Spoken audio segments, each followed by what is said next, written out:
Dear parents and fellow graduates, a pleasant afternoon and welcome to Lamyan National High School on its 7th graduation ceremony for the school year 2023-2024.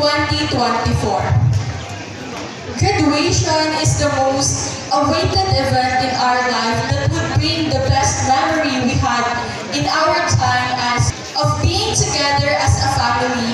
We share different stories behind sadness and beyond happiness.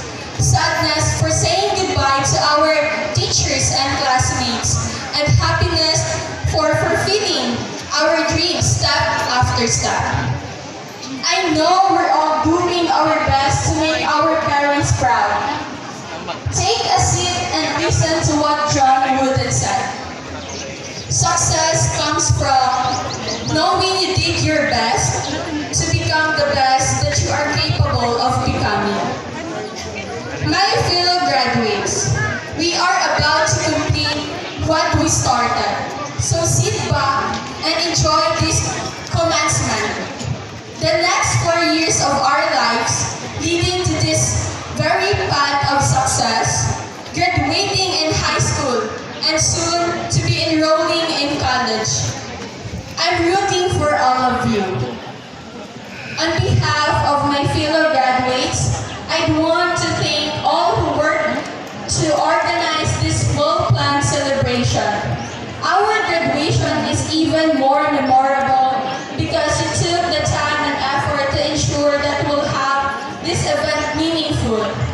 Thank you, dear teachers, for the knowledge you have given us and all those lessons you have shared with us.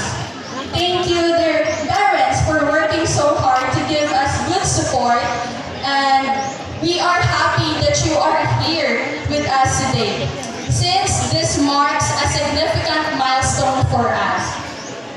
Most of all, thank you, God, for all of your blessings. And so, on behalf of my graduating class, I am pleased to welcome you to this year's graduation ceremony.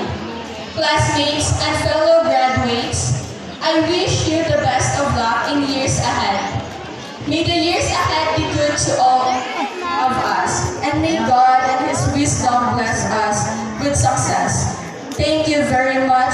Once more, welcome and good afternoon.